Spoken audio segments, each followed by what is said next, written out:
정부가 수천억 원의 예산을 들여 세운 권역 외상센터들이 일부 대형 병원들에 의해 악용되고 있는 현장을 포착했습니다. 수십억 원을 지원받은 외상센터가 병원 응급실로 활용되고 있고 이름만 올려놓은 의료진은 억대 보조금을 지원받고 있습니다. 사흘간 최악의 미세먼지가 이어지는 가운데 정부의 뒤늦은 대응도 도마 위에 올랐습니다. JTBC 취재 결과 정부가 재작년 7월에 이미 추진하기로 한 마스크 효과에 대한 분석 등을 아직도 하지 않은 것으로 나타났습니다. 김영철 북한 노동당 부위원장이 북미 고위급 회담을 위해서 이르면 내일 미국을 방문할 걸로 보입니다. JTBC 취재 결과 김영철 부위원장은 트럼프 미국 대통령에게 전달할 김정은 위원장의 친서를 직접 들고 갈 걸로 파악됐습니다. 문재인 대통령이 오늘 기업인들을 만나 경쟁력과 좋은 일자리를 위해 투자에 힘써달라며 과감한 투자 확대와 혁신 성장을 강조했습니다. 기업인들은 혁신 성장을 위해서 규제 완화와 인재 양성을 위한 지원이 필요하다고 했습니다. 황교안 전 국무총리가 오늘 자유한국당에 입당하면서 강한 야당을 만들겠다며 2월 전당대회 출마 가능성을 열어뒀습니다.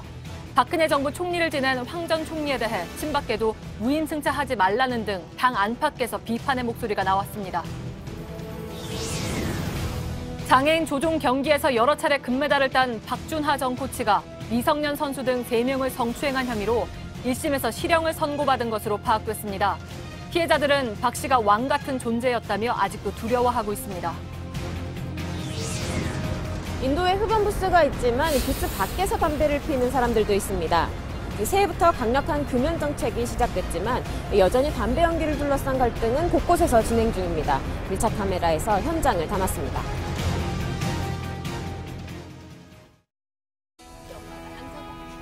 마스크가 필요 없는 세상으로. 내일을 바꾸는 현대 수소 전기차.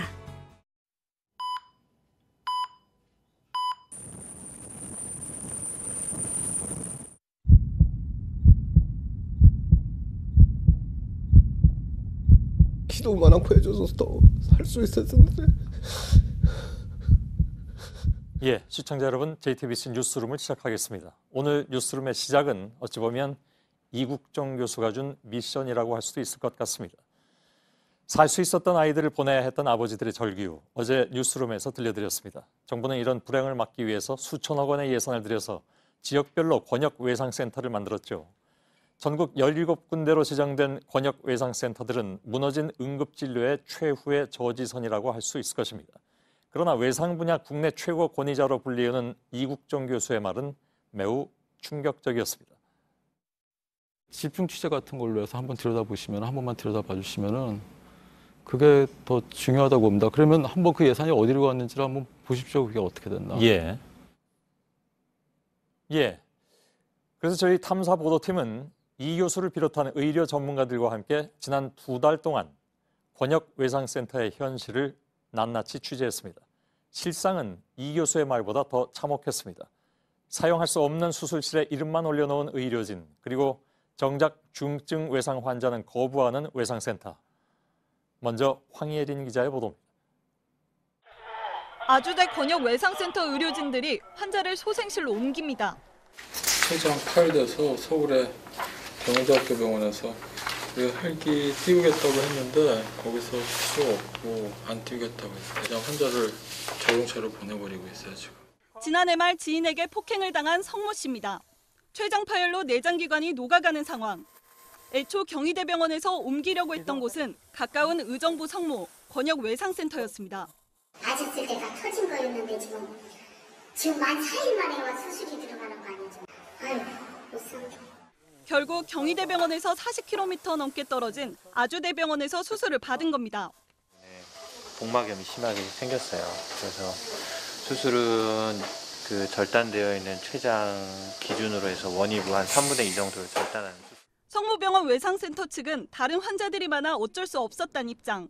어쨌거나 응급실이 있기 때문에 본인은 받겠지만 그 가운데 다른 데 나가도 받게 들어가는 거죠. 외상 환자를 돌볼 의료진이 부족했던 겁니다. 이 병원의 권역 외상센터 홈페이지입니다. 2017년까지 병원장이었던 전모 교수가 의료진 명단에 있습니다. 지난해 3월부터 9월까지 전 교수의 외래와 수술 건수는 0건. 해당 외상센터 의료진의 최근 6개월간 당직표입니다. 보시다시피 다른 교수들의 이름은 보이는데 전 교수의 이름은 보이지 않습니다. 권역 외상센터 지침에는 의료진이 중증 외상 환자를 월 평균 2명 이상 봐야 한다고 나옵니다. 전 교수가 정부로부터 지원받는 연봉만 1억 4,400만 원. 전 교수 측은 취재진에게 수술에 참여해 조언과 어시스트를 하고 있다고 해명했습니다. 인천의 중증 외상 환자를 책임지는 길병원 권역 외상센터입니다. 1층에 수술실 간판이 보입니다. 수술용 침대와 맞추기도 있습니다. 정작 수술 도구는 보이지 않습니다. 수술실을 만들어놓고 거기는 사용하지 않고 기능적으로만 그냥 공간에만 참고 써요. 병원 측은 암센터 3층에 외상수술실이 따로 있다고 해명했습니다. 1층 수술실은 비상시에 사용하는 소수술실이라는 겁니다. 수술실안 외상 환자 전용 엑스레이 촬영기기입니다. 지난해 사용 내역을 살펴보니 5차례 테스트만 기록이 있습니다. 환자가 사용한 적은 없습니다. 운영을 하면 손해 본다는 마인드도 있고요. 거기도 인력을 떠나놔야 되는 거죠. 길병원이 권역 외상센터로 지정받으면서 정부로부터 지원받은 금액은 80억 원. 길병원 측은 취재진의 질문에 답변을 거부했습니다. 탐사플러스 황예린입니다. 권역 외상센터의 필요성이 본격 제기된 건 지난 2010년 피랍된 석혜균 선장의 치료 과정에서였습니다. 실제 2009년 우리나라의 예방 가능 사망률은 35.2%였습니다. 빠른 시간 안에 적절한 치료를 받았더라면 살 수도 있던 사람이 10명 중 3.5명이라는 겁니다. 이에 비해 일본은 우리나라의 절반인 15% 수준을 매년 유지 중입니다. 이후 7년 동안 정부는 수천억 원을 들여 권역 외상센터 17곳을 지정했습니다. 과연 나아졌을까요? 2016년 예방 가능 사망률은 30.5%. 조금 나아지긴 했지만 그동안 발전된 의료기술이나 투입된 돈을 감안하면 제자리 걸음입니다. 일본 수준은커녕 복지부가 2020년 목표했던 20%에는 훨씬 못 미칩니다. 도대체 이 권역 외상센터는 제대로 일을 하고 있는 걸까요? 최근 5년간 권역 외상센터가 있는 병원이 전출한 외상 환자 수를 살펴봤습니다. 3년간 12배 넘게 증가했습니다. 사실상 환자를 거부하는 건데 그러면 이 외상센터 안에서는 도대체 무슨 일이 벌어지고 있는 건지 김도훈 기자가 현장을 취재했습니다. 대전 지역 권역 외상센터 앞입니다. 대형 교통사고나 추락사고 등 위급한 중증 외상 환자들을 위해 만들어진 곳인데요. 안에는 어떤 환자들이 있는지 들어가서 확인해 보겠습니다.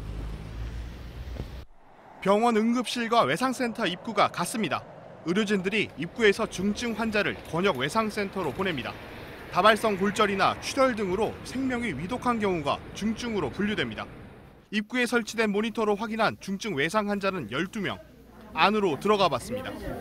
같은 공간에 있는 응급실과 외상센터는 팻말로만 구분됩니다. 외상 진료구역에 놓인 병상은 10여 개. 그런데 중증 외상 환자들이 있어야 할 병상에서 대화 소리가 들립니다. 70대 외상 여성 환자가 전화 통화를 하는 겁니다. 맞은편 병상에는 경증 환자로 분류되는 노란색 카드가 붙어 있습니다. 수액 주사를 맞는 아이는 의료진 질문에도 곧바로 반응합니다. 팔 보호대를 차고 엑스레이 촬영을 기다리는 한 학생. 잠시 후 중증 외상진료구역 침상에 눕습니다. 얼굴 상처를 치료하기 위해 찾은 한 남성이 외상진료구역에서 진료를 받습니다. 진료비를 계산하고 나선 남성을 쫓아가 봤습니다. 빙판길에 넘어지셔서? 얼마나 받고 계신 거예요? 네, 다섯번에 꼬이는 거지. 진료비 영수증에는 외상센터가 아닌 응급실 일반 진료라고 적혀 있습니다. 진료한 의사는 이 병원 권역 외상센터 외상외과 담당 전문의입니다. 생명이 위독한 중증 환자를 맡아야 하는 권역 외상센터 전담의는 일반 진료는 가급적 보지 않아야 합니다.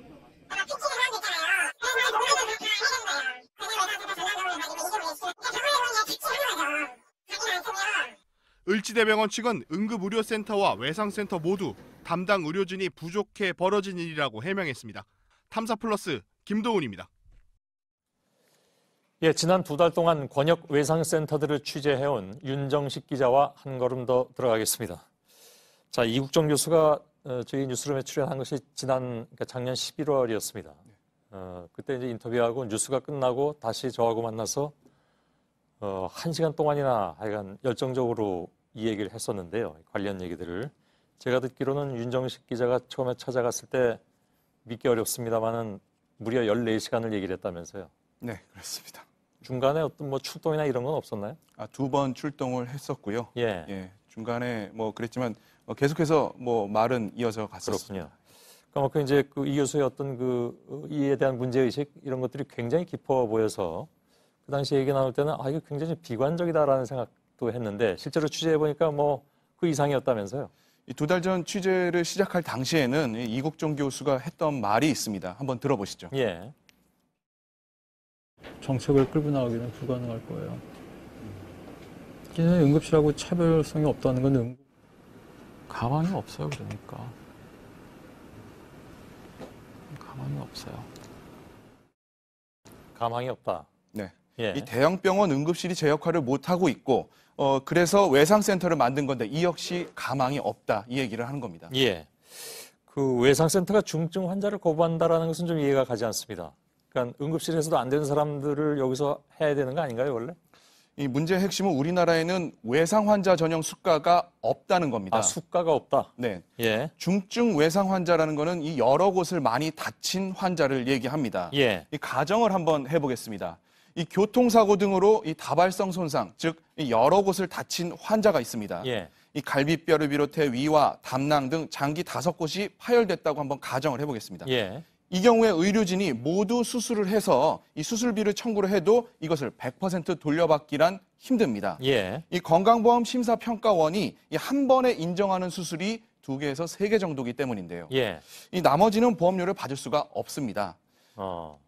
그러면 이게 그냥 쉽게 말하면 중증 외상 환자는 병원 입장에서 돈이 안 들기 때문이라는 얘기 아닙니까? 네, 중증 외상의 경우에는 환자의 본인 부담률이라는 게 5에서 10%가량입니다. 예. 환자가 10%를 내고 나머지 인정이 되지 않은 부분에 대해서는 병원이 90%를 손해를 보게 되는 구조라는 겁니다. 예. 이런 구조 때문에 이 병원은 오히려 크게 다친 환자일수록 받기를 꺼려 한다는 겁니다. 예. 근데 이런 제도가 이제 애초에 만들어졌을 때는 그 취지가 있었을 것 같은데 그럼 무엇 때문입니까? 이 중증 환자도 이 단순 타박상이나 이 감기 이런 일반 환자들과의 형평성을 고려해야 된다. 이게 건강보험 심사평가원의 입장입니다. 예. 하지만 유럽이나 미국 등 이 외상 환자의 수가를 따로 매긴 국가들도 있어서 이런 문제들은 거기서 일어나고 있지 않습니다. 예. 근데 뭐 아무리 돈이 되지 않는다 하더라도 어찌 보면 이제 그 권역외상센터는 마지막 보루나 마찬가지인데 다른 병원으로 이렇게 전출이라고 얘기하죠. 그러니까 다른 병원으로 전원을 한다고 하죠. 전원. 그렇게 보내버리는 것이 과연 합당한 것이냐 하는 의문은 계속 남잖아요. 이 권역 외상센터 지침서를 한번 살펴봤습니다. 네. 여기에는 이 중증 외상 환자의 진료를 거부해서는 안 된다. 이렇게 분명히 적혀 있습니다. 그러네요. 그래도 전원을 해야 할 경우에는 이 병원이 복지부에 사유를 써서 내야 합니다. 예. 그중 가장 많이 나왔던 게 보호자나 환자의 요청에 따랐다라는 얘기인데요. 예. 즉 여기에는 또 꼼수가 들어가 있습니다. 어떤 꼼수입니까? 앞서 기사에서도 언급이 됐었습니다마는 이 거부하려는 이 중증 외상 환자에게 이 외상센터 의료진이 대부분 저희 병원에서는 치료를 받으려면 시간이 많이 걸립니다. 예. 옮기시겠습니까? 그냥 있겠습니까? 이렇게 질문을 하면 이 대부분의 환자들이 뭐 여기 남겠습니다라고 말하기는 어렵겠죠. 예. 근데 이게 그 돈 문제라고 했으나 이게 정부에서 외상센터를 지을 때에도 물론 지원을 하고 또 매년 인력비로 지원하는 돈이 수십억 원이지 않습니까? 그렇습니다. 이 돈은 어디로 간다는 얘기입니까? 제가 아주대병원에서 이제 취재를 할 때 당시에 네. 찍은 영상이 하나 있는데요. 이 영상을 한번 보시겠습니다. 아주대병원이라면 이국정 교수가 있는 바로 그 병원이잖아요. 그 병원입니다. 예. 이 당시 오토바이 사고 환자가 발생을 했었고요. 예. 이 이국정 교수가 현장으로 간 사이에 소생실 모습입니다. 예. 아주대에서는 이 간호사 6명, 의사 4명, 총 10명이 한 팀으로 대기를 하게 됩니다. 예. 언제 올지 모르는 중증 외상 환자를 위해서 이런 인력 또 몇 개 팀을 상시 대기시켜 놓는 겁니다. 예. 그런데 일부 병원에서는 이런 인력을 자신들의 응급실에 투입을 하는 등 악용을 하고 있는 겁니다. 예. 그 복지부 같은 데서 이걸 뭐 관리하거나 감독하거나 뭐 그러진 않습니까? 이 복지부가 돈이 그렇게 매년 많이 들어가기 때문에. 그렇습니다. 예. 이 매년 평가를 하고 있습니다. 권역외상센터에 대해서요. 그런데 여기에는 환자가 센터를 도착한 다음에 전문의를 몇 분 만에 만났느냐, 이게 규정이 10분인데요. 예. 그걸 지켰는지 여부를 평가를 하게는 돼 있고, 환자 응대에 대해서는 그게 전부입니다. 예. 이 문제는 평가에서 만일에 낙제점을 받는다 하더라도 센터 지정 취소는 거의 일어나지 않는다는 겁니다. 예. 해당 지역 외상센터를 아예 비워놓기보다는 부실해도 그냥 두는 게 오히려 안전하다, 이렇게 판단하고 있기 때문에 예. 병원 입장에서는 배짱을 부릴 수 있는 겁니다. 아, 그렇군요. 예, 지금 어려운 취재를 저희들이 이거 뭐 계속하고 있는데 내일도 이 문제를 다루게 되죠? 내일은 좀 더 불법성에 대해서 어떤 것들이 병원들이 지키지 않고 있는지 예. 좀 더 취재해서 리포트 하겠습니다. 알겠습니다. 자, 여기까지 진행하겠습니다.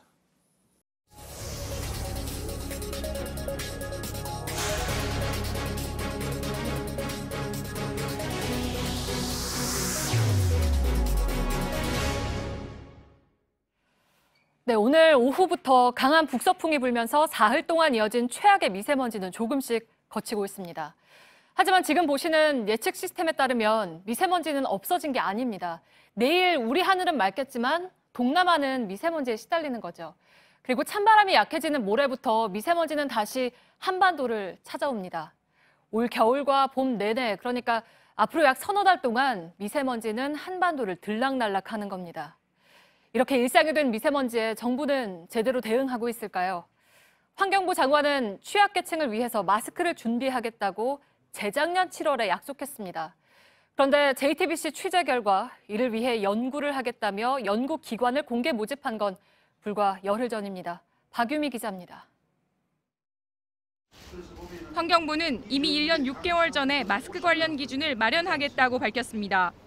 장관 후보자 청문회서입니다.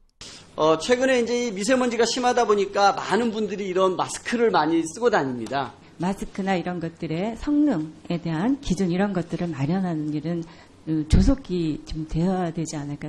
이는 문재인 대통령의 대선 공약인 취약계층 미세먼지 대책을 구체화한 것입니다. 환경부는 마스크 보급에 대해 이렇게 홍보해왔습니다. 임산부, 영유아, 노인, 호흡기 심혈관 환자같이 호흡이 불편할 경우 마스크 사용을 중지하고. 그런데 환경부는 홍보만 했을 뿐 마스크 효과에 대한 정밀 분석은 실시하지 않은 것으로 드러났습니다. 불과 열흘 전에야 긴급 연구 입찰 공고를 냈습니다. JTBC가 입수한 문건엔 마스크 착용의 효과를 조사해 보급 우선순위를 정하고 착용 기준을 제한하겠다고 돼 있습니다. 마스크와 질환의 상관관계 등을 시뮬레이션하겠다는 대목도 있습니다. 연구 결과가 나오기까진 앞으로 10개월이 더 걸립니다. 환경부 관계자는 예산이 올해 처음 반영돼 연구 공고를 냈다며 마스크 보급의 우선순위를 정하기 위한 것이라고 해명했습니다. JTBC 박유미입니다.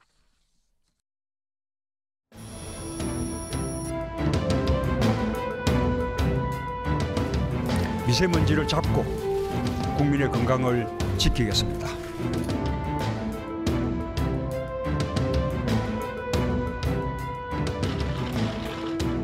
중국이 정말 최선을 다해서 대기오염을 줄이기 위해서 적극적으로 노력하고.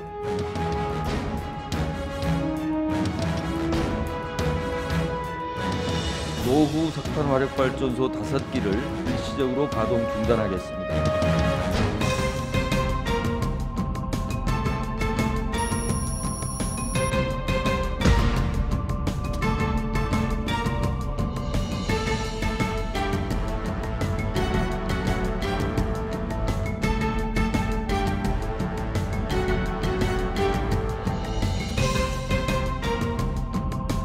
재난 상황에 준하여 총력 대응하고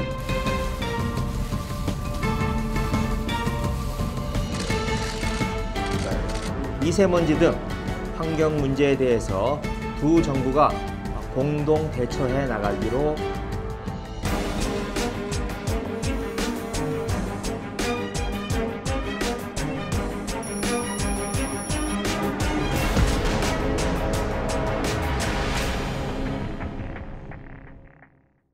네, 이 미세먼지 때문에 바깥에 있기보다는 실내에 있으려는 분들이 많으실 겁니다. 하지만 어제 보도해드렸듯이 실내도 마찬가지입니다. 문제는 정부가 정한 실내 공기질 기준도 엉망이란 겁니다. 병원이나 산후조리원의 공기질 기준이 바깥 공기 기준치의 2배였습니다. 박상욱 기자입니다. 전국이 미세먼지에 갇힌 지 사흘째. 미세먼지를 피한 발걸음은 실내로 향합니다. 정부는 많은 사람들이 이용하는 시설에 대한 실내 공기질 관리 기준을 운영하고 있습니다. 그런데 병원이나 산후조리원 등 민감계층이 이용하는 시설의 초미세먼지 기준은 세제곱미터당 70 마이크로그램, 바깥 공기는 세제곱미터당 35 마이크로그램을 넘으면 나쁨으로 외출 자제를 권고하는데 그 2배에 가깝습니다. 매일같이 수많은 시민들이 오가는 쇼핑몰이나 영화관, PC방이나 학원 등은 미세먼지 기준만 있을 뿐 초미세먼지는 기준조차 없습니다. 이렇다 보니 실내 공기질이 나쁘다는 지적이 나와도 건물 관리자가 손을 쓸 의무는 없습니다. 오는 7월부터 환경부는 기준을 강화할 계획이지만 깨끗한 공기를 보장할 수준은 안 됩니다. 민감계층 시설의 초미세먼지 기준은 세제곱미터당 70에서 35 마이크로그램으로 강화됩니다. 쇼핑몰이나 학원 등 다중이용시설의 기준은 신설되지만 바깥 공기로는 나쁨 수준인 세제곱미터당 50 마이크로그램입니다. 느슨한 기준이나마 제대로 지켜지는지 점검도 잘 안 됩니다. 2017년 전국의 검사 대상 건물 42,487곳 중 실제 검사가 진행된 곳은 2,400여 곳. 검사율은 5.7%에 불과합니다. JTBC 박상욱입니다. 네, 지난 주말에 초미세먼지 농도가 세제곱미터당 500 마이크로그램까지 올랐던 베이징 인근은 오늘은 100분의 1 수준으로 떨어졌습니다. 초미세먼지가 바람을 타고 남쪽으로 이동했기 때문입니다. 동남아시아 태국은 공기질을 높이기 위해서 물대포를 뿌리고 인공비도 만들기로 했습니다. 김혜미 기자입니다. 베이징의 초미세먼지 농도는 오늘 세제곱미터당 5 마이크로그램까지 떨어졌습니다. 북서쪽에서 찬 공기가 유입되면서 미세먼지를 밀어낸 겁니다. 화북 지역의 미세먼지를 뒤집어 쓴 건 동남부 주요 도시들입니다. 상하이 158, 난징 181, 허페이 175 등으로 여전히 세제곱미터당 150 마이크로그램을 넘습니다. 우리나라 매우 나쁨 기준의 2배를 넘는 수준입니다. 북서풍이 약해지면 중국은 다시 미세먼지로 뒤덮일 전망입니다. 기상청은 오는 17일부터 다시 중국발 미세먼지의 영향을 받을 것으로 예보했습니다. 오염물질이 바람을 타고 다시 한반도로 넘어온다는 겁니다. 남쪽으로 밀려간 미세먼지 영향으로 태국 수도 방콕의 초미세먼지 농도는 한때 세제곱미터당 100 마이크로그램을 넘었습니다. 먼지를 씻어내기 위한 물대포가 등장했습니다. 공군 수송기로 하늘에서 물을 뿌리고 인공비도 만들기로 했습니다.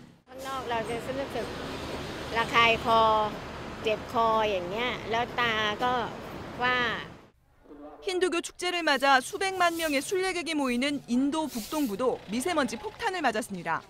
방글라데시, 몽골 등 아시아 국가의 주요 도시도 세계 공기질 순위에서 최하위에 올랐습니다. JTBC 김혜미입니다. 김영철 북한 노동당 부위원장이 빠르면 내일 미국으로 향할 것으로 보입니다. 북미 정상회담에 대한 세부 조율을 위해서죠. JTBC 취재 결과 김영철 부위원장은 트럼프 미 대통령에게 전할 친서도 직접 가지고 가는 것으로 파악됐습니다. 정재윤 기자입니다. 북미 고위급 회담이 17일과 18일 사이에 열릴 걸로 보입니다. 김영철 북한 노동당 부위원장은 이르면 내일 미국으로 향할 걸로 알려졌습니다. 트럼프 대통령을 만날 가능성이 크다는 게 우리 정부의 분석입니다. 정부 고위 관계자는 김영철 부위원장이 트럼프 대통령에게 전달할 김정은 위원장의 친서를 들고 갈 걸로 안다고 전했습니다. 이달 초 트럼프 대통령이 김정은 위원장의 친서를 공개한 이후 약 2주 만이 되는 겁니다. 앞서 CNN은 트럼프 대통령이 지난 주말 김정은 위원장에게 인편으로 친서를 보냈다고 보도했습니다. 이번에 김 위원장이 김영철 부위원장 손에 들려보내는 친서는 사실상 트럼프 대통령이 지난 주말에 보낸 친서에 대한 답장이 되는 겁니다. 이런 가운데 최선희 북한 외무성 부상은 국제회의 참석을 위해 스웨덴으로 향했습니다. 북미 고위급 회담에 앞서 스티브 비건 미 국무부 대북정책 특별대표도 최선희 부상과의 실무회담을 위해 스웨덴에 갈 가능성이 있는 걸로 알려졌습니다. JTBC 정재윤입니다. 다음 달로 예상되는 2차 북미 정상회담에서 미국의 상응 조치로 거론되는 카드 중에 하나는 개성공단과 금강산 관광의 재개입니다. 물론 미국은 북한의 확실한 비핵화 조치가 선행돼야 한다고 강조하고 있습니다. 이 경우에 미국의 결정만으로도 개성공단과 금강산 관광을 다시 하는 것이 가능한 것인지 박현주 기자가 짚어드리겠습니다. 금강산 관광과 개성공단 가동 재개를 위해선 유엔 안보리와 미국의 독자 제재를 둘 다 풀어야 합니다. 개성공단의 경우 우리 기업이 전자장비를 들고 올라가거나 북한이 의류나 직물을 수출하면 유엔 제재 위반이 됩니다. 미국 독자 제재는 더 강력합니다. 북한과 거래에 관여한 제3국까지 처벌하고 미국의 허락 없이는 미국산 부품이 들어간 물자를 우리가 북한에 건네줄 수 없습니다. 금강산 관광의 경우에도 사실상 남북 합작 사업이라는 지적을 받을 수 있어 사안별 면제가 필요합니다. 전문가들은 제재 조항에 포함된 면제 조건을 잘 활용하면 재개가 가능하다고 분석합니다. 개성공단은 한반도의 평화에 기여하기 때문에 제재 예외 인정을 받을 필요가 있다는 것이죠. 미국 독자 제재의 경우 미국 안보를 강화하기 위해서라면 면제할 수 있는데 북한 비핵화를 통해 미국 안보를 지킨다는 명목으로 가능하다는 분석이 나옵니다. 유엔 제재도 앞서 평창올림픽 당시 북한 대표단 수송과 남북 철도협력 사업, 연락사무소 개소에 대해 면제가 이뤄진 적이 있습니다. 미국은 북한과의 물밑 접촉 과정에서 이런 구체적인 내용까지 제시하면서 가시적인 비핵화 조치를 요구해왔습니다. JTBC 박현주입니다. 2018년 국방백서가 발간됐습니다. 문재인 정부 들어서 처음이죠. 눈여겨볼 대목은 적의 개념입니다. 늘 논란이 되곤 합니다만 2년 전 북한을 적으로 규정했다면 이번에는 특정하지 않았습니다. 또한 그에 못지않게 눈에 띄는 것은 백서상에 나타난 일본과의 관계입니다. 어떤 의미인 건지 김태형 기자가 보도해드리겠습니다. 새롭게 나온 국방백서에선 적의 개념이 달라졌습니다. 북한을 적으로 표현한 문구는 사라졌습니다. 대신 주변의 모든 위협과 침해 세력을 포괄적인 적의 개념으로 규정했습니다. 국방백서에 특정 국가 또는 세력을 적으로 규정해온 건 우리나라가 유일합니다. 중국과 대만도 서로를 적으로 표현하지 않고 있습니다. 각각 최대 위협과 심각한 위협이라고 돼 있습니다. 국방부 관계자는 남북의 특수한 상황이 있고 국민들의 일반적인 인식을 고려해 표현을 조정해서 반영했다고 설명했습니다. 주변국과의 관계 지형에도 일부 변화가 있습니다. 군사협력을 기술한 순서에서 일본은 후순위로 밀렸습니다. 일본과 자유민주주의와 시장경제의 기본 가치를 공유한다는 표현도 삭제됐습니다. 강제징용 배상 판결과 초계기 레이더 논란 등이 영향을 준 것으로 보입니다. 국방부는 다만 북한의 대량 살상 무기가 한반도 평화와 안정을 위협한다는 점은 분명히 했습니다. JTBC 김태영입니다. 오늘 문재인 대통령이 청와대에서 5대 그룹을 포함한 기업인들과 만났습니다. 이번 정부가 출범한 지 처음 있는 일입니다. 키워드는 두 가지, 고용과 투자였습니다. 오늘 문 대통령과 기업인 간의 토론은 자유토론으로 2시간 동안 진행되기도 했는데 진행은 기업인 쪽에서 맡아서 눈길을 끌었습니다. 구희령, 심수미 기자가 보도해드립니다.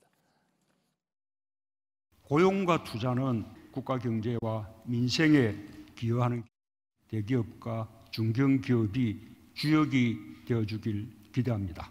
투자에 더욱 힘써주기 바랍니다. 문재인 대통령의 메시지는 명확했습니다. 대기업과 중견기업이 고용과 투자를 이끌어달라.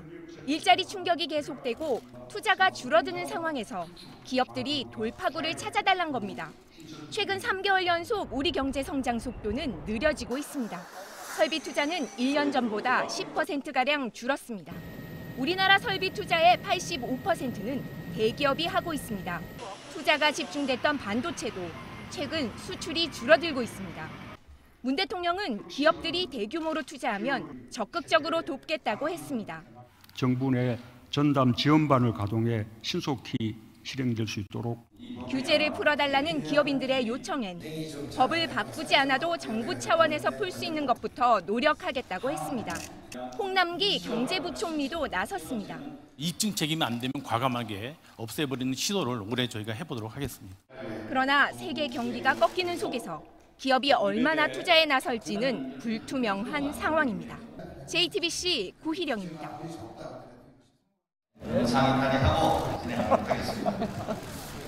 온통 검은 옷뿐이던 장례가 한순간에 편안한 옷차림으로 바뀌었습니다. 자리 배치부터 과거와 달랐습니다. 통상 대통령 옆자리에는 재계 서열 1, 2위 총수들이 앉았는데 이번에는 젊은 기업인이 양옆에 앉았습니다. 날선 질문도 나왔습니다.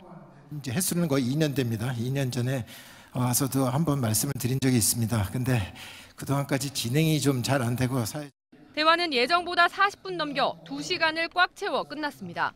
이후 4대 기업 총수와 중견기업 연합회장 등 9명은 문재인 대통령과 약 30분간 경내를 산책했습니다. 커피가 담긴 텀블러를 들고 미세먼지를 주제로 대화를 시작했습니다. 52시간 노동제도 화제에 올랐습니다. 대통령이 주 52시간 근무하라고 해도 우리나라 연구원들은 집에 싸들고 가서 이거 반도체 경기가 어떠냐는 질문에 최태원 SK 회장과 이재용 삼성 부회장은 어깨를 툭 치며 농담을 하기도 했습니다. 문 대통령은 금강산 관광 재개를 준비하고 있는 현대그룹이 희망 고문을 받고 있지만 결국 잘 될 거라고 말했습니다. JTBC 심수희입니다. 카카오가 카풀 시범 서비스를 중단하겠다고 밝혔습니다. 택시업계가 대화의 전제 조건으로 내건 요구를 받아들이기로 한 것입니다. 더불어민주당 카풀 태스크포스 위원장인 전현희 의원은 전제 조건이 충족된 만큼 택시업계도 사회적 대타협 기구에 동참해달라고 촉구했습니다. 양승태 전 대법원장이 오늘까지 3번째 검찰 조사를 받으면서 이제 양 전 대법원장을 재판에 넘기기 전에 검찰이 어떤 결정을 할지에 관심이 쏠리고 있습니다. 이번 주 안에 구속영장을 청구할지 여부가 결정될 것으로 보입니다. 검찰 취재기자 잠깐 연결하겠습니다. 이가혁 기자가 나가 있습니다.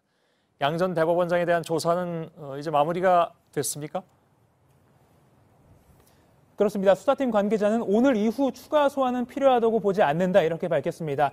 사실상 양 전 대법원장이 모든 혐의에 대해서 부인하고 있는 입장을 계속 보이고 있기 때문에 오히려 조사는 조금 일찍 마친 측면도 있습니다. 예. 자, 오늘은 양 전 대법원장이 전국 법원의 공보관실 운영 예산을 마치 비자금처럼 활용했다는 의혹이 이미 있었는데 여기에 대해서 조사를 한 거죠?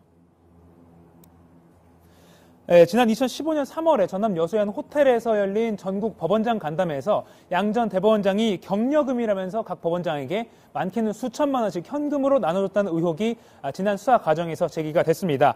법원 행정처가 각 법원의 공보 예산을 현금으로 걷어들인 뒤에 이를 사실상 양 전 대법원장의 비자금으로 만들었다가 다시 돌려줬다 이런 건데요. 양 전 대법원장은 오늘 조사에서 당시 간담회에 참석해서 현금을 나눠준 사실은 인정했지만 이게 비자금은 아니었다 이런 취지로 말을 한 것으로 전해집니다. 예, 그러면 양 전 대법원장에 대해서 구속영장을 청구할지 말지 그건 언제쯤 결정이 됩니까? 네, 검찰은 일단은 조사 내용을 분석을 해서 영장 청구 여부를 결정하겠다 이런 원론적인 입장을 취하고 있지만 수사팀 내부에서는 이번 주 후반쯤에 영장을 청구할 것이다 이런 관측도 조심스럽게 나오고 있습니다. 예. 관심 가는 대목이 오늘 또 한 가지가 있는데 검찰이 임종환 전 법원 행정처 차장의 범죄 혐의를 추가로 밝혀서 재판에 넘겼습니다. 국회의원이 여럿 관련이 돼 있다고요? 네, 그렇습니다. 임 전 차장이 부당하게 여러 재판에 관여했다는 혐의가 추가된 건데요. 먼저 서기호 전 의원이 법원 행정처를 상대로 자신에 대한 법관 재임용 탈락 처분을 취소해달라 이렇게 낸 행정소송에서 임 전 차장이 직접 재판부에 서기호가 패소하는 것으로 빨리 재판을 끝내라 이렇게 요구했다고 검찰은 밝혔습니다. 또 2015년과 2016년 사이에 서영교, 전병헌, 이군현, 노철래 등 당시 국회의원으로부터 의원 본인이나 또는 지인과 관계된 재판에 대해서 어떤 특정한 방향으로 좀 해달라 이런 부탁을 받은 뒤에 임 전 차장이 직접 법원장에게 연락을 취하는 등 적극적으로 개입했다 이런 혐의도 추가가 됐습니다. 예, 알겠습니다. 이가혁 기자였습니다. 황교안 전 총리가 자유한국당에 오늘 입당했습니다. 황 전 총리는 강한 야당이 되는 것이 한국당의 첫 번째 과제다 이렇게 말했습니다. 그러니까 이것은 사실상 전당대회 출마를 시사하는 것이다 이런 분석이 나왔습니다. 유미혜 기자입니다. 황교안 전 총리는 입당 일성으로 문재인 정부를 비판했습니다. 나라 상황이 총체적 난국입니다. 전당대회 출마 여부에 대해서는 즉답을 피했습니다. 국민들께서 바라는 점까지 충분히 잘 듣고 그 뜻에 어긋나지 않게 결정을 하도록 하겠습니다. 하지만 당대표 취임사 같은 말을 덧붙였습니다. 문재인 정부와 맞서 싸우는 강력한 야당이 되는 것이 첫 번째 과제라고 생각을 합니다. 대표 출마를 애둘러 표현한 것으로 풀이됩니다. 박근혜 전 대통령 탄핵과 국정농단 책임 논의는 모호한 답변을 이어갔습니다. 탄핵은 잘못됐다고 생각하시나요? 박근혜 전 대통령에 대한 사면. 우리들에게 지금 꼭 필요한 것은 국민 통합이라고 생각합니다. 지난 정부가 한 일 모두가 마치 국정농단이나 적폐인 것처럼 이렇게 판단하는 것은 잘못된 판단이라고. 기자회견 중에는 고성도 터져나왔습니다. 대국민 석고대기를 이 자리에서 해주시기 바랍니다. JTBC 유미입니다. 예, 황교안 전 총리는 박근혜 정부에서 총리를 지내면서 그동안에 친박계의 지원을 받는 것으로 알려져 있었죠. 그런데 오히려 친박계를 중심으로 무임승차하지 말라는 날선 반응이 나왔습니다. 민주당과 다른 야당들도 도로 박근혜당이라고 비판했습니다. 정정문 기자. 친박계 중진들은 황 전 총리를 반기지 않았습니다. 이미 이제 당대표 다 되시고 대권 후보 다 되셨네 보니까 이게 무임승차 안 된다고 내가 한번 말씀을 드렸는데 친박이란 이름을 앞세우고 오지 마라. 총선을 지금 앞두고 있거든요. 지금 부정적 시각을 갖고 있는 의원들이 상당수 있다. 박근혜 전 대통령 탄핵에 앞장섰던 비박계가 입당을 환영한 것과는 전혀 다른 반응입니다. 모든 게 박근혜 대통령 책임입니다. 이래서 황교안 총리는 그게 책임이라고 생각하지 않습니다. 민주당과 바른미래당 역시 강하게 비판했습니다. 진정어린 사죄나 반성 한마디 없이 마치 개선 장군처럼 정치하겠다고 나서고 결국 도로 친박당인 셈입니다. 국정농단에 저는 상당한 책임이 있다라고 보기 때문에 바람직하지 않다라고. JTBC 정종문입니다. 황 전 총리는 퇴임 후 1년 8개월 만에 한국당에 입당했습니다. 그러나 실제로는 이 기간 동안에도 사실상의 정치를 이어왔습니다. 페이스북이나 강연 등을 통해서였는데 최적의 입당 시기를 노렸다는 것이라는 해석도 나오고 있습니다. 임소라 기자입니다. 황교안 전 총리는 퇴임 후 한국당이 아닌 교회로 향했습니다. 2017년 8월 대구를 시작으로 인천, 남양주, 대전, 원주, 춘천, 미국 캘리포니아까지 곳곳에서 간증 집회를 했습니다. 대구가 내가 공직생활을 하면서 지방생활할 때 제일 오래 있었던 곳이 여기입니다. 제2의 고향이 있다고 하면 바로 이 대구가 오래 있었습니다. 일부 교회에선 역경을 이겨낸 지도자 요셉으로 비유됐습니다. 페이스북으로는 정부 비판 메시지를 내놨습니다. 이른바 페이스북 정치였습니다. 지난해 6월 지방선거까지도 한국당과 거리를 뒀습니다. 지난해 9월 황교안의 답이라는 책을 내면서부터 보폭이 커지기 시작했습니다. 이 무렵 문 대통령 지지율은 50%대로 떨어졌습니다. 한국당 지지율이 더디지만 움직였습니다. 대권이라든지 이런 방향으로 간다고 저희가 예상을 해도 되겠습니까? 그런 많은 말씀들을 제가 잘 듣고 있습니다. 지난해 11월 한국당 지지율은 17%로 올랐습니다. 탄핵 정국 이후 최고치였습니다. 같은 달 황 전 총리는 공개적으로 강연에 나섭니다. 정치 입문도 예고했습니다. 우리 자유우파가 더 견고하게 서서 나라를 지키고 당내에선 정작 당이 어려울 땐 나서지 않았다는 견제의 목소리도 나옵니다. JTBC 임소라입니다.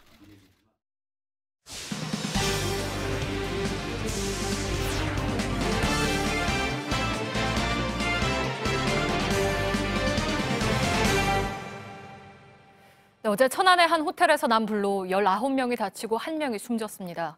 이 한 명은 호텔에서 일한 지 한 달이 채 되지 않은 50대 관리 직원이었습니다.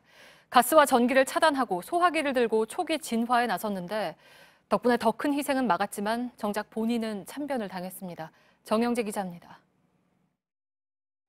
한 남성의 시신이 들것에 실려 나옵니다. 어제 천안 라마다 앙코르 호텔 화재로 숨진 이 호텔 전기팀장 53살 김모 씨입니다. 불이 난 걸 발견하고 처음 신고한 사람이기도 합니다. 이 호텔에서 일한 지 20여일밖에 되지 않은 김 씨는 지하 1층에서 숨진 채 발견됐습니다. 가스장을 잠갔다가 다시 내려가가지고 소화기 들고 내려갔다가 이제는 연기가 나는 쪽으로 갔는데 방화문 같은 거 문 열다가 이제 연기하고 가스가 확 넘어오니까 이제. 경찰과 소방은 오늘 합동 감식을 벌였습니다. 불이 처음 시작된 곳으로 보이는 지하 1층을 집중적으로 살폈습니다. 이곳엔 스프링클러 같은 소방 설비를 제어하는 통제실이 있었습니다. 화재가 나자 설비가 불에 타는 바람에 소방 설비들이 제대로 작동하지 않았을 가능성이 제기됐습니다. 이 건물은 지난해 7월 소방 종합 점검을 받았습니다. 그 결과 지하 1층 화재 감시 센서 감도 등의 문제가 적발돼 시정 조치한 바 있습니다. JTBC 전영재입니다. 해외 연수 논란 이후 종적을 감췄던 경북 예천군 의회 의원 모두가 오늘 의회에 모습을 드러냈습니다. 사퇴하란 요구에 사과라도 할 줄 알았지만 아니었습니다. 윤재열 기자입니다.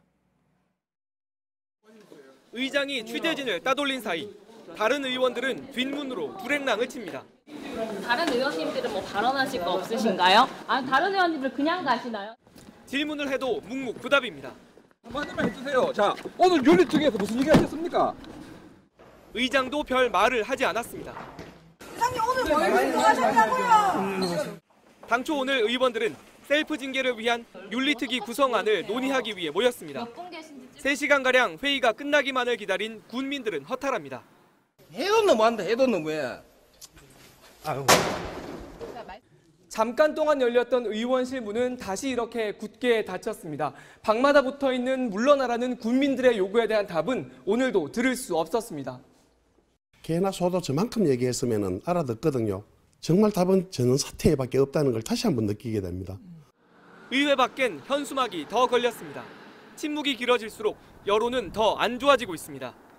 의원들만 그걸 모른 채 논란 12일 만에 나타나 놓곤 사과도 않고 도망가기 바빴습니다. JTBC 윤두열입니다.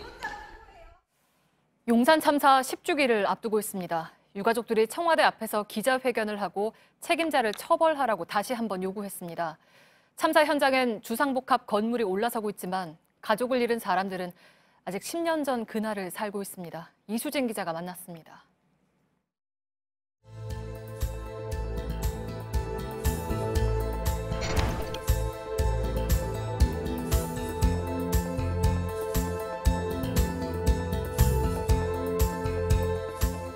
건물 저기 한 칸 한 칸 저렇게 저기에 올라가려고 이렇게 사람을 희생을 시켰나. 가슴이 무너지지.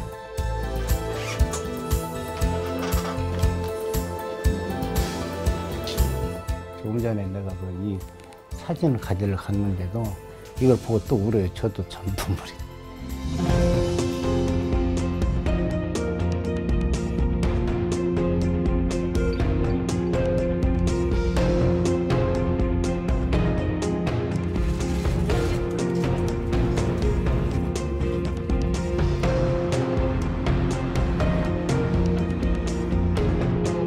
과잉 진압이란 결론이 났지만 책임지는 사람은 없습니다.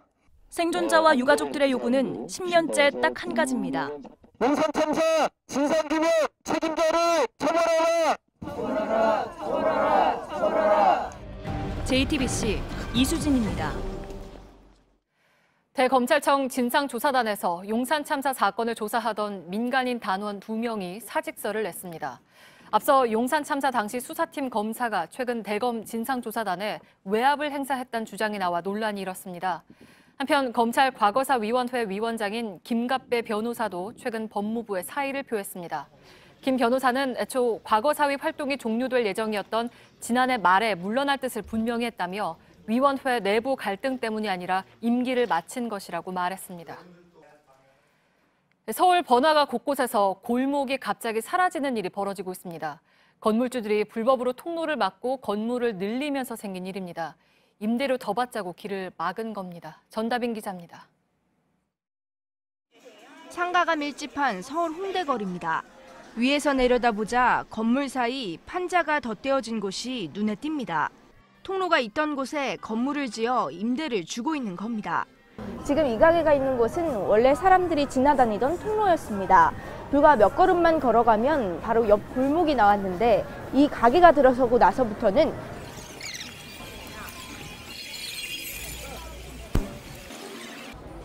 이렇게 2분 넘게 빙빙 돌아가야 합니다. 길이 막히면서 인근 상인들은 큰 피해를 보고 있다고 호소합니다. 장사 안 된다고 싸우더라고요. 주민들도 그렇고 한 20, 30년 전 알기로 부처님 문의하고 건의하고 그래도 뭐 다른 골목에서도 통로를 막은 건물을 쉽게 찾을 수 있습니다. 신촌 일대인 창천동, 대연동, 그리고 이태원 등 핵심 상권은 상황이 비슷합니다. 지자체에서 원상 복구하라고 명령해도 건물주들은 버티기 일쑤입니다. 홍대 인근에선 3평 남집 공간만 빌려주면 월 임대 수익이 500만 원에 달합니다.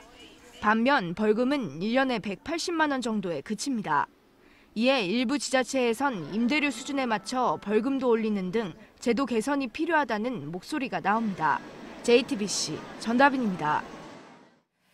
네, 지난해 11월에 수도권 조폭들이 광주로 원정 보복을 간 사건이 있었습니다. 특별수사팀을 구성해서 50일 가까이 수사해온 경찰이 연루된 조폭 7개파 35명을 모두 붙잡았습니다. 경찰이 확보한 영상도 공개했는데 오늘 내내 화제였습니다. 정진명 기자입니다. 모텔 앞 주차장에서 10명이 넘는 건장한 남성들이 몰려다닙니다. 90도로 깎듯이 인사하고 무릎 꿇린 다른 조폭을 둘러싼 채 위협도 합니다. 인천과 경기, 서울의 조폭들입니다. 인천 조폭이 결혼식에 참석하기 위해 광주에 왔다가 폭행당하자 보복하기 위해 찾아온 겁니다. 기세등등한 모습이었지만 경찰이 덮치자 저항 한번 못하고 무릎을 꿇습니다. 이날 붙잡힌 조폭은 12명입니다. 상당수는 낌새를 눈치채고 이미 달아난 뒤였습니다. 경찰은 달아난 조폭들을 잡기 위해 특별수사팀을 꾸렸습니다.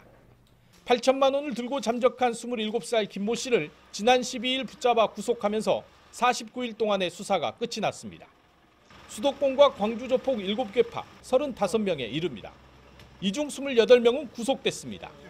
JTBC 정진명입니다. 금괴를 밀수한 일당에게 무려 11조 원이 넘는 벌금과 추징금이 부과됐습니다. 단일 사건으로 사상 최대 규모입니다. 하지만 벌금을 안 내고 길게는 3년인 노역장 유치를 선택할 거란 전망이 우세합니다. 하루 일당으로 환산하면 12억 원에 가까운 금액이라서 황제 노역 논란이 불가피해 보입니다. 배승주 기자입니다. 일본 여행 경비를 전액 지원하고 80만 원을 주겠다는 온라인 광고입니다. 단 공항에서 금괴를 받아 전달해야만 합니다.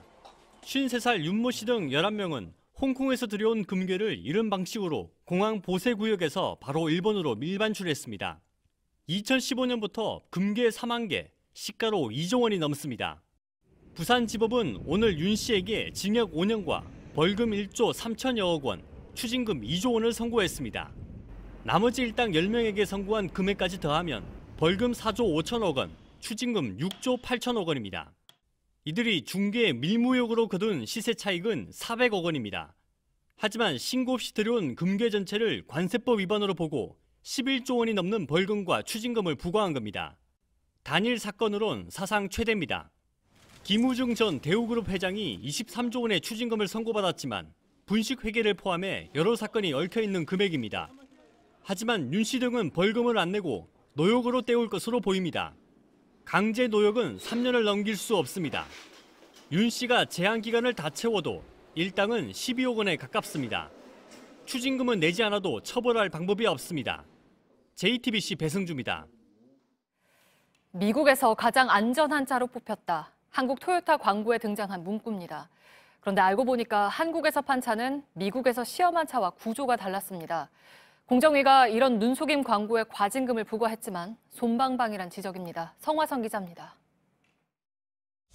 한국 토요타의 카탈로그도 보도자료도 잡지에서도 미국에서 가장 안전한 차로 뽑혔다고 홍보합니다.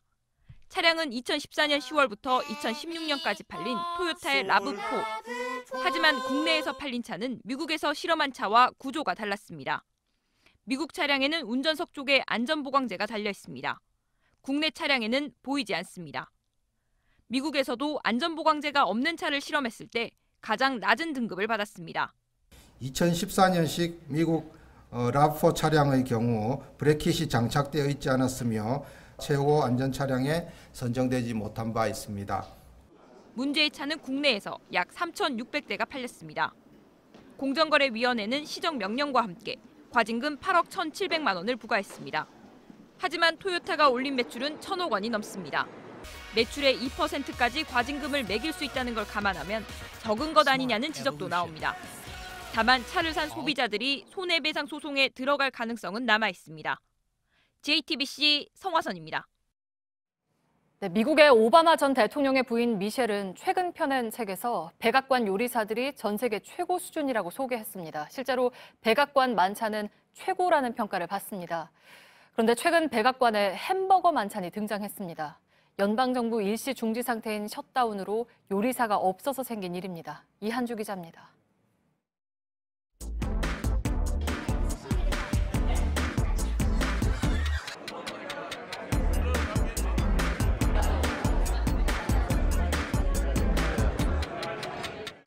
I like it all. It's all good stuff.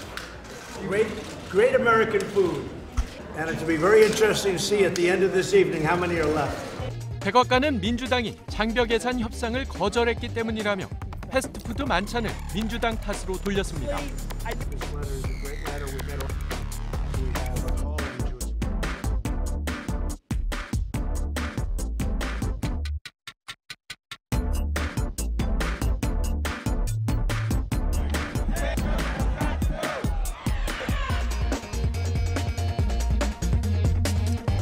워싱턴의 강대강 대치는 풀릴 기미가 없습니다.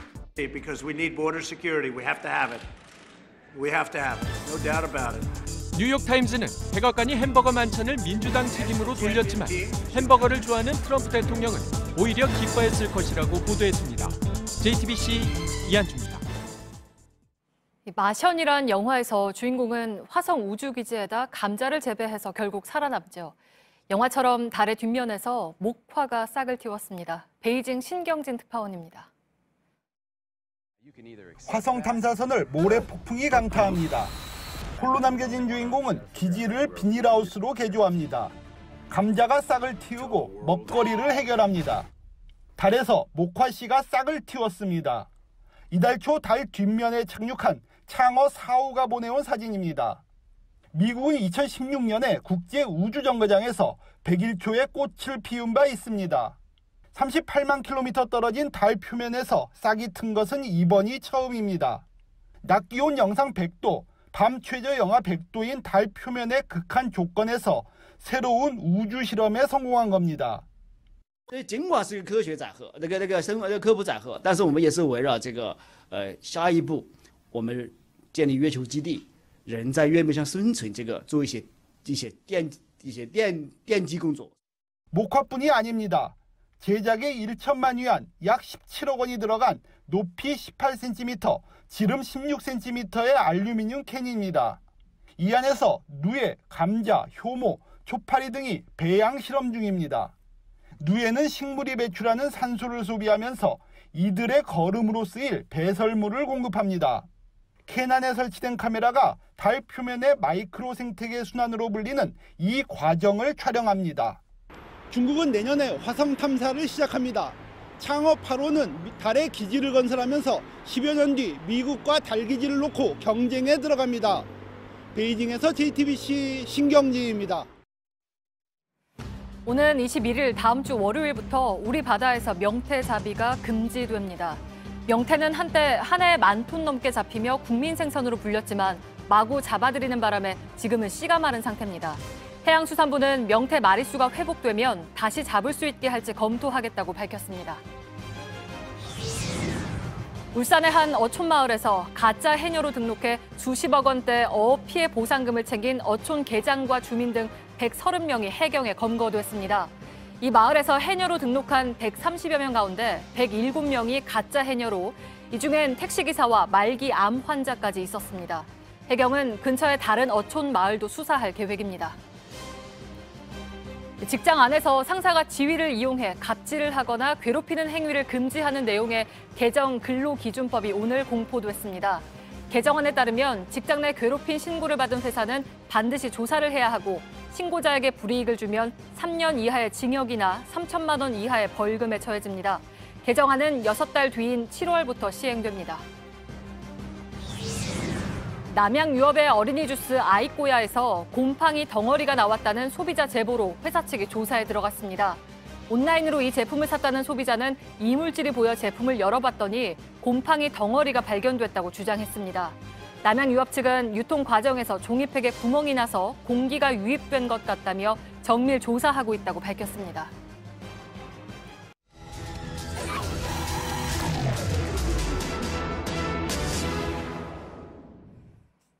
올해부터 시행된 정부 정책으로 금연구역이 훨씬 많아졌습니다. 기존의 흡연 카페나 어린이집, 유치원 주변에서도 담배를 피울 수 없게 됐죠. 간접 흡연의 피해를 줄여보겠다는 거지만 별로 달라지지 않았습니다. 밀착 카메라 윤재영 기자입니다. 전좌석 흡연 가능, 합법적 허가. 흡연 카페의 간판 문구입니다. 안에선 모두 음료를 마시며 담배를 피웁니다. 음료나 빵과 함께 담배를 팔기도 합니다. 올해부터 정부는 흡외 공간이 있는 식품 자동 판매업소에서 흡연을 금지했습니다. 식품 자동 판매업소로 등록해 영업하는 흡연 카페를 겨냥한 겁니다. 그러자 흡연 카페들이 소매업으로 변경해 영업을 이어가고 있습니다. 사각지대 이용하는 거 막으려고 법이 만들어지니까 소매업으로 바꿔서 이제 운영을 하고 있는 거고. 흡연 카페 인근 사람들은 불만을 터뜨립니다. 유달잘 안 이용해요. 이거 아침에 응원하면 이제 담배 냄새가 난다고. 올해부터 정부는 어린이집과 유치원 주변에서의 흡연도 금지했습니다. 하지만 간접 흡연 피해는 여전하다는 지적입니다. 점심시간 서울의 한 도심. 차도 옆 인도인 이 도로에는 담배를 피우는 사람들이 많습니다. 이 경계를 넘어선 이 안쪽은 금연구역인데 경계 바깥쪽인 이쪽은 금연구역이 아니기 때문입니다. 금연구역으로도 흡연구역으로도 지정되지 않은 이른바 회색구역입니다. 직장인들이 몰리는 대형 빌딩 주변은 물론 여기는 금연 딱지가 안 붙었으니까 모르겠어요. 여기는 안 붙였으니까 문제도 많지. 도심 속 공원까지. 다 미어캣 같잖아요. 너무 집중돼서 피니까 냄새가 다른 구역보다 더 심해.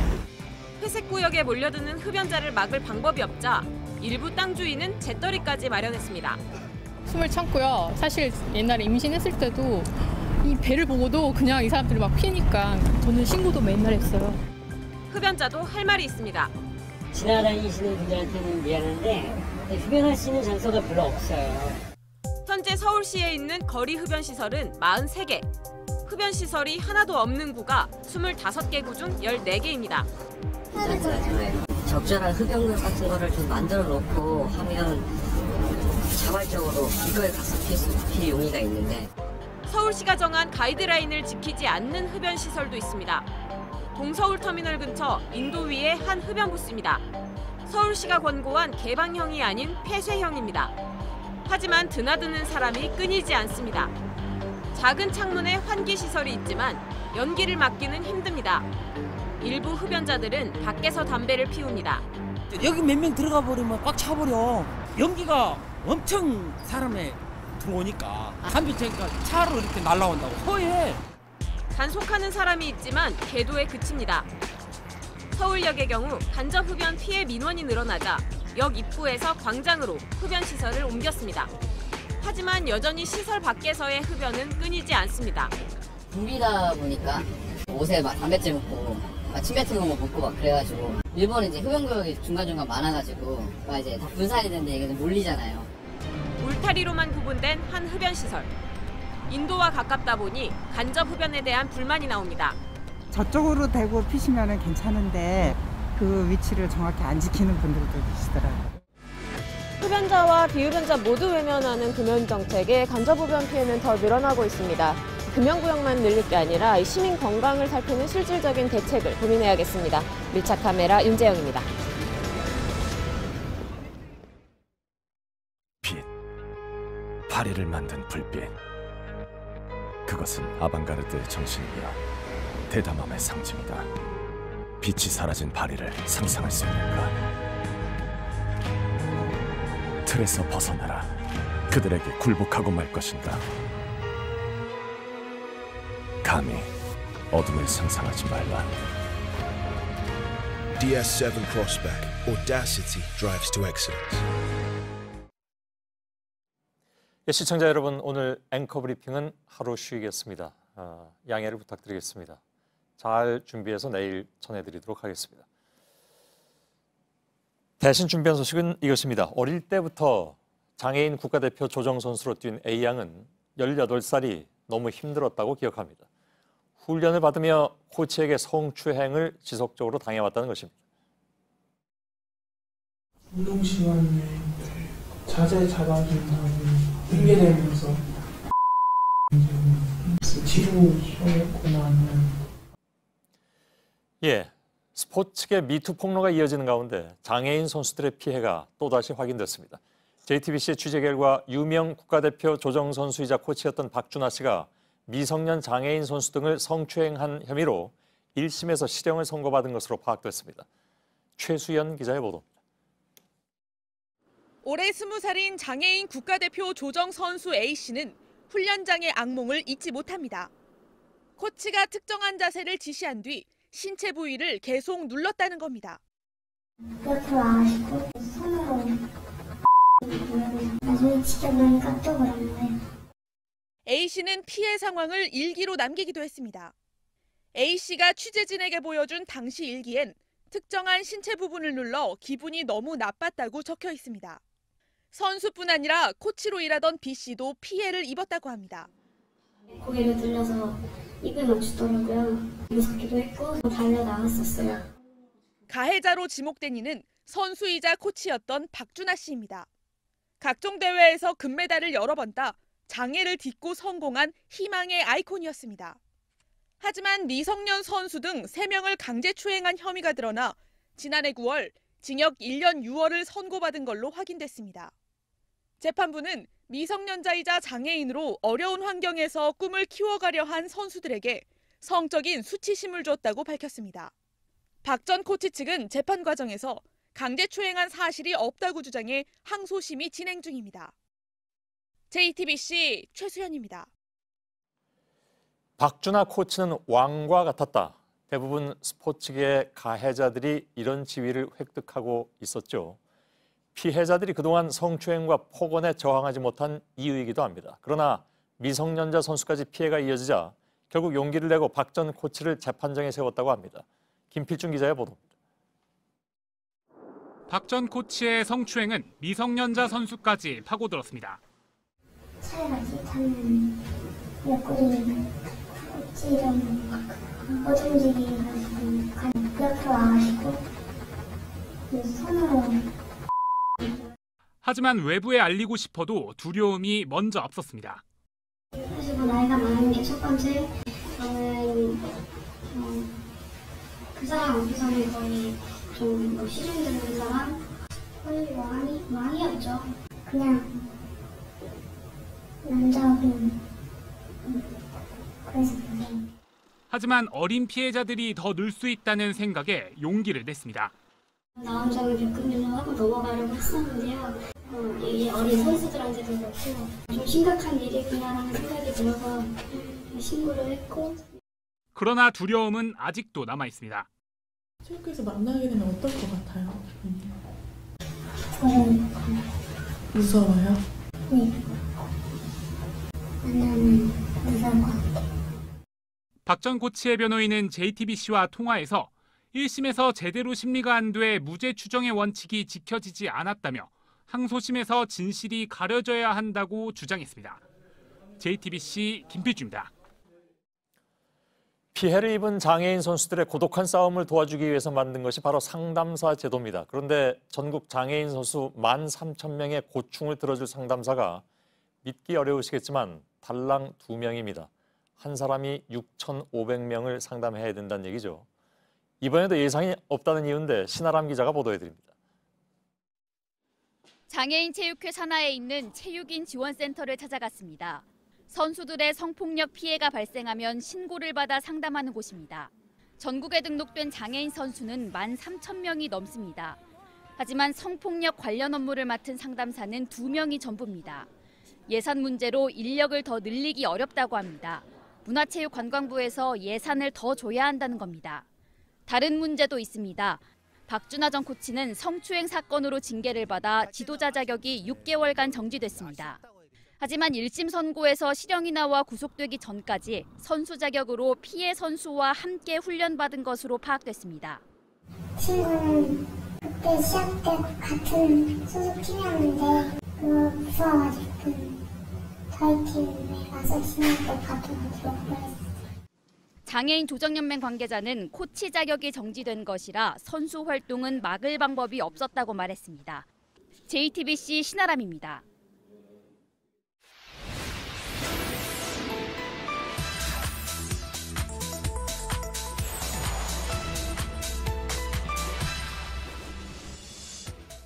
인공 강우로 미세먼지를 해결할 수 있다, 없다. 온라인에서 갑론을박입니다. 정치권에서도 인공 강우라는 특단의 대책이 필요하다는 주장이 나왔습니다. 그렇다면 실제로 미세먼지 해소에 효과가 있을까요? 팩트체크팀이 국내외 연구 결과를 확인한 결과 과학적으로 입증된 사례를 찾기가 어려웠습니다. 오대영 기자, 인공 강우의 개념부터 좀 설명을 해주실까요? 네, 말 그대로 인위적으로 비가 내리게 만드는 건데 중요한 건 예정에도 없던 비를 무조건 만들어내는 건 아닙니다. 네. 비구름에 화학물질을 쏘아서 미리 내리게 하거나 많이 내리게 만드는 기술입니다. 화학물질은 로켓으로 쏘아 올리기도 하고 항공기를 이용하기도 합니다. 네, 근데 이 인공 강우 기술이 미세먼지 때문에 개발된 건 아니죠? 네, 1946년 미국에서 만들었습니다. 물 부족과 우박 피해를 막기 위해서였습니다. 그런데 중국이 10여 년 전부터 미세먼지를 줄이는 실험에 활용을 했습니다. 하지만 과학적으로 효과가 입증되지 않았습니다. 중국의 기상국 홈페이지를 보면 가뭄 해결을 위한 것이라고 밝히고 있습니다. 앞으로도 미세먼지 해결에 한계가 있다는 점을 말하고 있습니다. 네, 그런가요? 근데 2008년 베이징 올림픽 때 중국이 이 인공비로 미세먼지를 해결했다라고 대대적으로 보도하지 않았습니까? 그렇게 알려졌습니다. 하지만 언론 보도를 통해 와전된 것이었습니다. 저희가 확인해 본 결과 미세먼지 때문이 아니었습니다. 네. 개막식 때 비 예보가 있었습니다. 이 비구름을 미리 없애기 위해서 인공강우를 만든 겁니다. 이 밖에도 중국이 인공강우로 미세먼지 해결에 성공했다라는 정보들이 많이 퍼져 있는데 역시 사실이 아니었습니다. 썰이죠. 카드라 중국 기상청이 있는데 거기서도 아직 확인을 못했다고 자기들이 이야기했거든요. 사막 지역도 있고 그 물이 부족하기 때문에 그쪽에 물 확보를 위해서 주로 많이 하고 있고요. 네, 국내에서도 인공 강우 실험이 꽤 있었잖아요. 결론은 마찬가지였나요? 그렇습니다. 2017년 경기도가 미세먼지 해소를 할 수 있는지를 실험을 했습니다. 바로 이 결과 분석 보고서인데 네. 결론은 어렵다는 것이었습니다. 강우량이 턱없이 부족했기 때문입니다. 9번의 실험 중에서 4번은 평균 0.88mm, 5번은 아예 비가 내리지 않았습니다. 미세먼지를 해소하려면 최소한 1시간에 10mm 이상의 강한 비가 와야 합니다. 네. 그러면 혹시 기술력 문제는 아닙니까? 기술력보다는 한국의 기상 조건 때문입니다. 네. 미세먼지는 맑고 화창한 날에 주로 문제가 됩니다. 대기가 정체되어 있기 때문입니다. 반면에 인공강우는 흐린 날, 특히 비구름이 있어야 만들 수가 있습니다. 미세먼지가 심한 날과 인공강우를 만들 수 있는 날이 일치하지가 않습니다. 네, 근데 저희가 아까 보도도 해드렸는데요. 태국은 인공비를 뿌려서 미세먼지를 잡겠다라고 지금 하고 있잖아요. 네, 태국은 우리와 다릅니다. 일단 기후가 열대 기후입니다. 네. 비가 쉽게 내릴 만한 비구름이 자주 발생을 합니다. 그런 태국도 이번이 첫 실험입니다. 성공 여부는 지켜봐야겠습니다. 참고로 이 장면은 인공강우는 아니고요. 공증으로 물을 뿌리는 모습입니다. 그 밖에 기술이 앞선 미국이나 러시아에서는 미세먼지를 줄이려고 인공비를 뿌린 사례를 찾기가 어렵습니다. 네, 이렇게 인공 강우까지 언급이 되는 건 그만큼 막막하다는 거 아니겠습니까? 그동안 대책들이 숱하게 나왔는데 달라질 기미가 안 보이잖아요. 네, 그런 답답함을 오늘 팩트체크 결론도 해소해드리진 못한 것 같습니다. 네, 그럼에도 사실관계는 따져봐야 하니까요. 팩트체크 오대영 기자였습니다.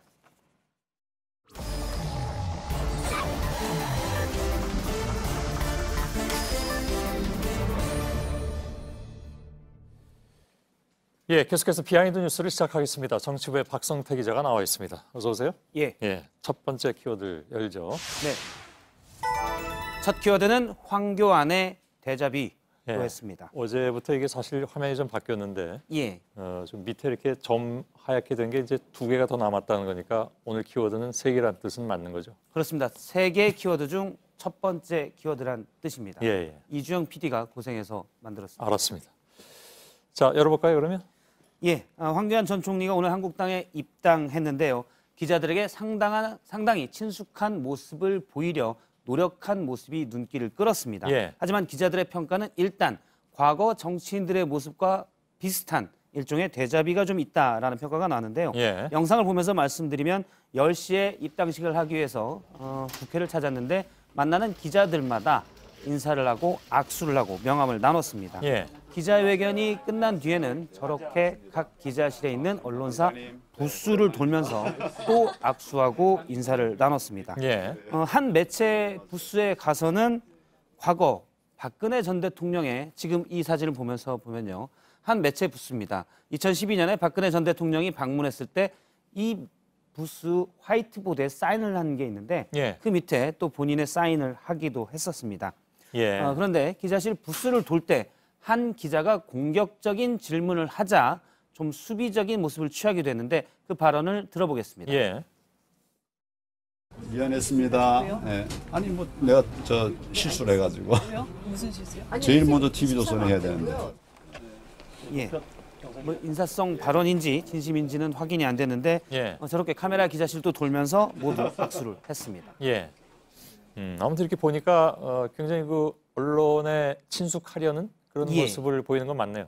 그렇습니다. 하지만 정작 기자들의 질문, 예를 들어서 박근혜 전 대통령의 탄핵에 대해서 어떻게 생각하냐, 또 사면에 대한 어떤 입장이냐, 이런 데에 대해서는 통합이라는 원론적인 얘기만 했고 또 당대표 출마에 대해서도 다음 기회라면서 미뤄서 예. 기사거리가 없다라는 얘기가 나왔습니다. 예. 자유한국당 내부에서도 명확한 답변이 없었다는 지적이 일부 의원들이 나왔고요. 기자들은 원론만 얘기한 것을 보면 전 반기문 전 총장이 생각이 나고 또 모든 질문에 국민이라고 답을 했던 안철수 전 대표도 생각난다라는 데자부 평가도 있었습니다. 예. 실제 기자 질문 과정에서도 데자뷰가 있었는데요. 역시 이 질문 잠깐 보겠습니다. 예. 오늘 말씀하신 내용 중에 자신감의 근거는 무엇인지 여쭤볼까요? 어디서 많이 들어본 얘기 같으네요. 아까도 말씀드렸다시피 저 혼자 할 수 없습니다. 같이 하는 것입니다. 예. 이른바 이걸 뭐 근자감 질문 뭐 그렇게 얘기를 하던데. 예. 뭐 어쨌든 데자뷰 대답은 얘기긴 또 하네요. 원론적인 얘기였습니다. 알았습니다. 그 제목이 아무튼 이렇게 나왔던 거군요. 데자뷰라고. 예. 두 번째 키워드를 넘어가 보죠. 두 번째 키워드는 아빠가 아들에게로 잡았습니다. 예. 이건 무슨 얘기입니까? 오늘 국회에서는 국방위원회가 열렸는데요. 청와대 행정관이 지난해 육군 참모총장을 카페에서 만나 인사를 논의했던 문제를 야당이 따지기 위해서 요구한 자리입니다. 예. 하지만 여당은 이 문제는 운영위에서 논의해야 된다라면서 나오지 않았고 간사만 참석을 했는데요. 예. 어쨌든 회의에서 의사진행 발언들만 있었는데 야당 의원들이 부적절한 만남이라고 계속 따지자 국방위 위원장인 안규백 위원장의 발언에 이 아빠와 아들이 나왔습니다. 잠깐 민주당 의원이죠? 예, 그렇습니다. 예. 잠깐 들어보겠습니다. 예. 행정관한테 메신저로서 심부름 시킬 수 있는 우리 사회 상황에서 봤을 때 아빠가 아들한테 뭐 메신저로서 심부름 시킬 수 있는 일도 포함될 수 있잖아요. 예. 이건 뭐 그러면 어떻게 되는 겁니까? 비서관이 아빠고 행정관이 아들? 뭐 이렇게 된다는 얘기인가요? 물론 비서관과 행정관은 둘 다 받아들이지 않을 것 같긴 한데요. 그럴 것 같습니다. 일단 안규백 위원장이 저렇게 비유를 했습니다. 예. 그게 적절한 비유처럼 들리진 않는데. 예. 예.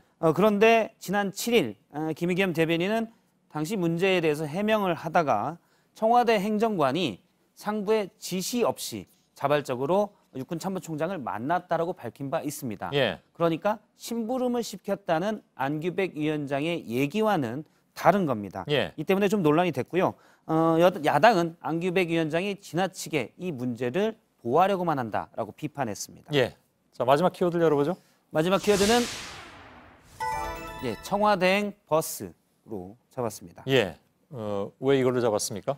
예, 오늘 청와대에서는 문재인 대통령과 기업인들의 신년 간담회가 있었는데요. 몇 개 사진을 보면서 말씀드리면 4대 그룹 총수를 비롯해 130명의 기업인들이 여러 대의 버스에 나눠 타고 청와대를 향했습니다. 예. 시내에 있는 대한상에 1차 모였다가 움직였고요. 여러 대기업 총수들이 줄지어 버스 타는 모습도 좀 기자들의 눈길을 끌었는데 다음 사진을 잠깐 보면 하나 김승현 회장이 버스에 타러 나올 때 지금 대한상이 앞 출입구입니다. 갑자기 담배를 꺼내 물어서 그룹 관계자들을 좀 놀래켰는데요. 예. 저희가 금연구역이어서 그룹 관계자가 황급히 말려서 피우지는 못했습니다. 예. 여기가 좀 실내입니까? 실외입니까? 구조가 약간 복잡한데요. 일단 옆은 뚫려 있는 출입구인데 예. 위에는 막혀 있고 옆은 뚫려 있는 출입구입니다. 근데 제가 이거를 내면서 약간 좀 걱정스러운 게 왜 요즘 뭐 영화나 드라마에서 왜 담배를 피우면 거기를 이제 블러 처리한다고 하죠. 이게 흐릿하게. 저희 방송에서 안 해도 됩니까? 이거 안 걸립니까? 피우진 않은 현재 건에 물만 물기만 있어서 예, 그건 피우진 않고 뭐 규정에 물기만 그런 게 있나요? 그것은 제가 확인을 하지 예. 못했습니다. 확인 좀 해보기 바랍니다. 예, 확인해서 내일 다시 예. 말씀을 약간 드리도록 불안해져서 하겠습니다. 벌점 먹습니다. 그러다가 예. 아무튼 어쨌든 청와대에서는 간담회가 약 2시간여 동안 지난 뒤에 경내를 저렇게 대통령과 기업인들이 산책을 하게 됐습니다. 약간 쌀쌀한 날씨였기 때문에 코트를 다 입었었고요. 예.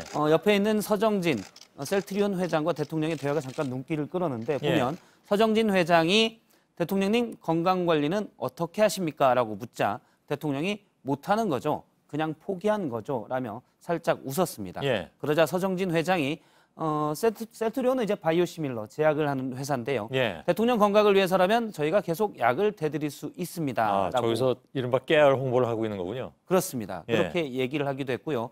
또 얘기를 하면서 쭉 몇 가지 건강관리에 대해서 얘기하다가 가장 좋은 수면제는 졸릴 때까지 일하는 겁니다. 예. 라고 말을 했습니다. 예. 일단 바이오 회사에서 대통령에게 무상으로 약을 댄다면 김영란법 위반이 되기 때문에 그럴 일은 없을 것으로 보이고요. 예. 그다음에 졸릴 때까지 일한다고 하지만 52시간 근로제한은 정면으로 배치되는 말입니다. 실제 임종석 비서실장은 그만두면서 가장 기억에 남는 일로 예. 대통령을 보고 없이 강제 휴가 보낸 일을 꼽기도 했습니다. 예. 아무튼 그 홍보는 다 한 것 같습니다. 예. 예. 또 옮겨주니까 좀 찜찜하기도 하고 뭐 아무튼 알겠습니다. 박성태 기자였습니다. 찬바람이 강하게 불면서 미세먼지가 빠르게 물러나고 있습니다. 내일은 모처럼 맑은 하늘 볼 수 있겠습니다. 다만 모레부터 서풍이 불면서 기온도 오르고 미세먼지도 다시 유입될 거란 예보입니다.